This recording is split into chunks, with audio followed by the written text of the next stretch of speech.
बिस्मिल्लाहिर रहमानिर रहीम।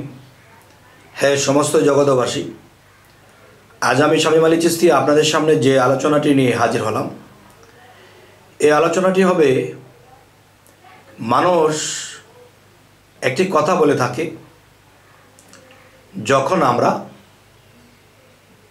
তাহাজ্জুদের সময় কোনো ইবাদত করি বা ধ্যান সাধনা করি বা আমল করি বা তাহাজ্জুদের নামাজ পড়ি, তো তারা একটি কথা বলে থাকে তখন আমরা ইবাদত করার সময় ভিতরে একটা আতঙ্ক, একটা ভয় কাজ করে, আর ওই ঘরের মধ্যে কোনো মানুষ নাই, আমি একা।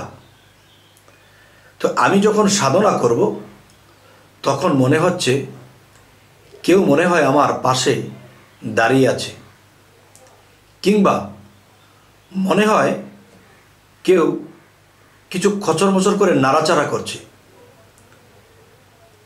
হঠাৎ করে ডানে বামে মনে হয় কে যেন আমার দিকে আসতেছে।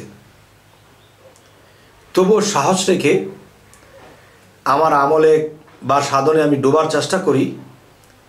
তারপরেও মনে হয় কি যে মনে হয় আমাকে ভয়ঙ্কর কোনো রূপ এসে আমাকে থাবা দেবে বা আমাকে খামচি দেবে বা আমাকে ভয় দেখাবে, এরকম কিছু কাজ করতে থাকে।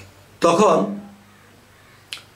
এরকম যাদের হয় তাদের দ্বারা দেখা যায় সাধনা হয় না, তারা এরকম ভয় লাগে বা মন দুর্বল হয়ে যায়, শরীরের শক্তি কমে যায়, জ্ঞান বিবেক কেমন জানি হয়ে যায়। তখন দেখা যায় যে সেই লোকের দ্বারা তেমন একটা সাধনা হয় না, আর আল্লাহর কাজ করতে গেলে তখন আর করা হয় না, এভাবেই রয়ে গেলাম। তাহলে এভাবে যারা রয়ে যাবে তারাই কিন্তু আল্লাহর সুপথ হারাবে, আর তারাই কিন্তু আল্লাহকে কখনো লাভ করতে পারবে না। যেমন আমি কথাগুলো আপনাদেরকে বুঝিয়ে বলছি যে দেখেন, কোরআনে আল্লাহ স্পষ্ট বলেছে, আমি মানুষের মৃত্যু ও জীবন সৃষ্টি করিয়াছি পরীক্ষা করার জন্য, তোমাদের মধ্যে কর্মে কে উত্তম, তিনি পরাক্রমশালী এবং ক্ষমাশীল। দেখেন যে সে আয়াতটি কোথায় বলেছে, যে সূরা মুলুকের মধ্যে বলেছে, ওয়াল্লাযী খালাকাল মাউতা ওয়াল হায়াতা লিয়াবলুওয়াকুম আইয়ুকুম আহসানু আমালা ওয়া হুয়াল আজিজুল গাফুর। অর্থাৎ আমি মানুষের মৃত্যু ও জীবন সৃষ্টি করিয়াছি পরীক্ষা করার জন্য। দেখেন, আপনি পৃথিবীতে বেঁচে থাকাকালীন সাবালক হওয়ার পরে আপনি জানতে পেরেছেন যে একটি গহীন জঙ্গলের মধ্যে একটা ভাণ্ড আছে, সেই ভাণ্ডটি একটা কূপের মধ্যে নেমে সেটি যদি কেউ আনতে পারে তাহলে সে কোটি কোটি টাকার মালিক হয়ে যাবে। তো এখন সেই জিনিসটা যে আনতে যাবেন এবং আনবেন, যদি সফল হন তাহলে কোটি কোটি টাকার মালিক হবেন। তাহলে সেখানে আনতে গেলে সাপ আছে, বিচ্ছু আছে, ওই কূপের ভিতরে অন্ধকার দেখা যাচ্ছে, সেখানে গেলে কি এটা পাবো? এবং আমাকে যদি কোনো কিছু এতে গ্রাস করে, যদি আমাকে কোনো কিছু আমাকে ধরে বসে, এই ভয়ে তখন সেই জিনিসটা আনতে যায় না। আবার কেউ সাহস করে নেমে পড়ে যে এত ধন সম্পদ টাকা পয়সা দিয়ে করব কি? আচ্ছা, যদি বেঁচে থাকি তাহলে খাবো কি? তাহলে সাহস করে একজন নেমে পড়ল, যা করে মৃত্যু তো একদিন হবেই। তখন তিনি ঠিকই সেখানে যাইতে যখন শুরু করেছে, তখন সাপ, বিচ্ছু, বিভিন্ন ধরনের বিষাক্ত প্রাণী এসব দেখেও সে সাবধানের সাথে গিয়ে সেই জিনিস উদ্ধার করে নিয়ে এসেছে। এখন সে পৃথিবীতে অনেক বড় ধনী হয়ে গেছে। তাহলে তার মৃত্যুর ভয় করেনি সেই জিনিসটা আনতে। দেখেন, মানুষ যখন আমলে বসে নিঘুম রাতে, আর আল্লাহ কিন্তু কোরআনে বলেছে এবং নবীর হাদিসও এসেছে যে আল্লাহ রাতের যখন গভীর হয় তখন আল্লাহ চৌথ আসমানে বসে, কার কি দরকার, কে কি করছে তা আমি দেখব, এবং কে আমল করছে, কে ঘুমিয়ে আছে তাও দেখব, কে আমার কাছে কি চাচ্ছে আমি তাও পূরণ করব। তাহলে আমরা এই পৃথিবীতে ওই জিনিসের লোভ করেছি, ওই জিনিস এনে কোটিপতি হয়ে গেছি, কিন্তু আপনি যখন রাতের অন্ধকারে নিঘুম রাত্রে যখন আপনি সাধনা করতে বসেছেন, আল্লাহর আমল করতে বসেছেন, তখনই আপনার মধ্যে ভয়ভীতি, ভয়ঙ্কর চেহারা আপনার সামনে আসছে। কে যেন পিছনে খচর মচর করছে, কে যেন আমার পাশে এসে আমাকে ঘেঁষছে। তখন আমি বিচলিত হয়ে আমি সাধন ছেড়ে দেই, আমল ছেড়ে দেই। তখনই কি হলাম, আমি পিছনে হটে গেলাম। কারণ আল্লাহ তো বলেছে যে আমাকে কেউ লাভ করতে চাইলে, আমাকে কেউ পেতে চাইলে, আমার গুণ লাভ করতে চাইলে, তখন তোমরা যখন তোমাদের সাধনে আমলে বসবে, তখন তোমরা সেখানে ডুবে যেও। আর মনে করো যে একটি কথা আছে, সেই কথাটি হলো, দেখুন মানুষ যে এই হাদিসগুলো পড়েছে, যে মানুষ যখন নাকি আল্লাহর কামিয়াবির পথে ধ্যানে আমলে ডুবে গেছে বা ডুবে যাওয়ার চেষ্টা করছে, তখনই তার মধ্যে ভয়ঙ্কর বিষয়গুলো কাজ করছে।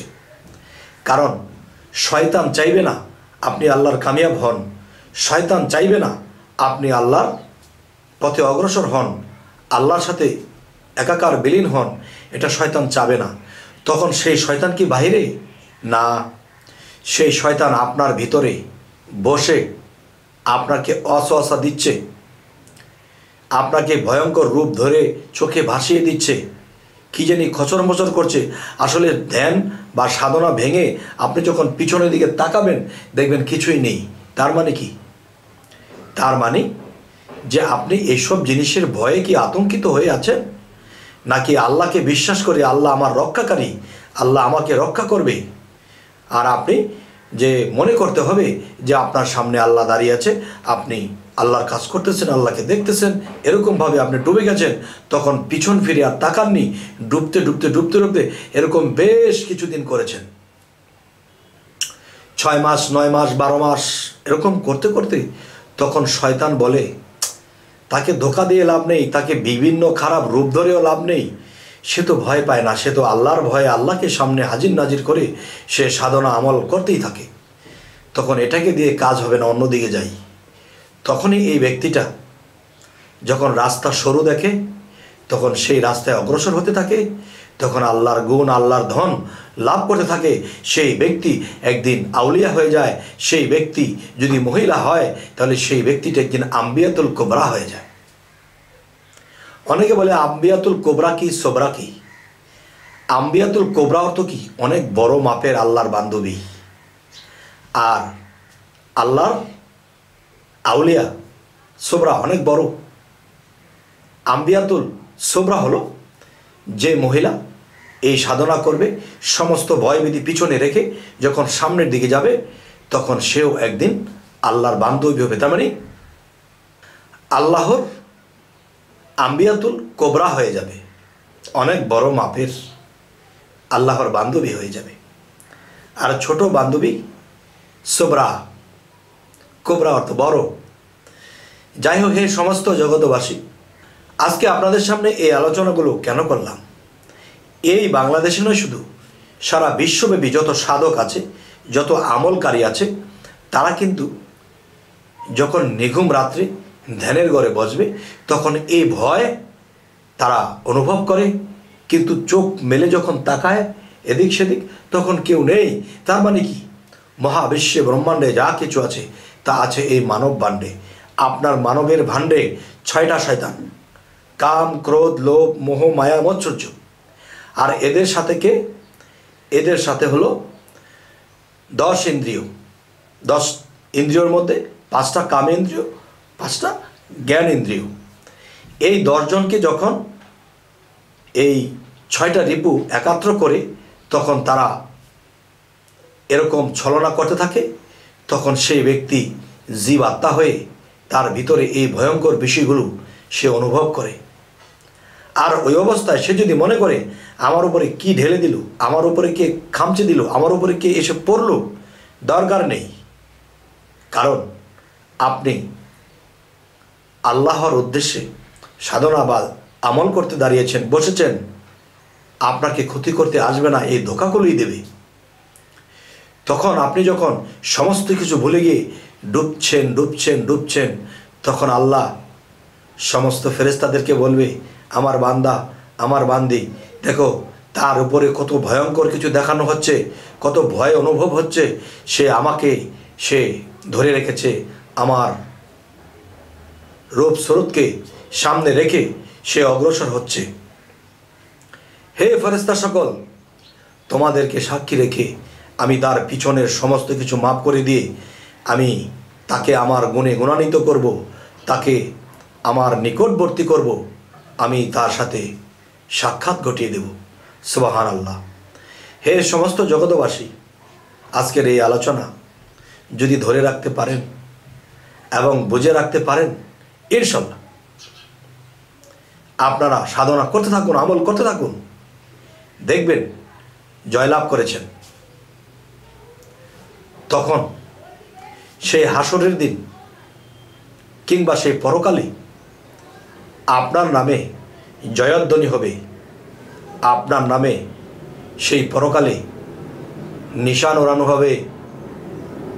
তবে এর বিস্তারিত জানতে চাইবেন না যে আপনি তো পরকাল একটা বুঝিয়েছেন। দেখেন, আপনি যেভাবে বুঝেন, সেখানে যদি আল্লাহর বন্ধু আপনি হয়ে যেতে পারেন, আল্লাহর বান্ধবী আপনি হয়ে যেতে পারেন, তাহলে আপনার নামে সেখানে আপনার নামে পতাকা উড়বে। সুবহানাল্লাহ।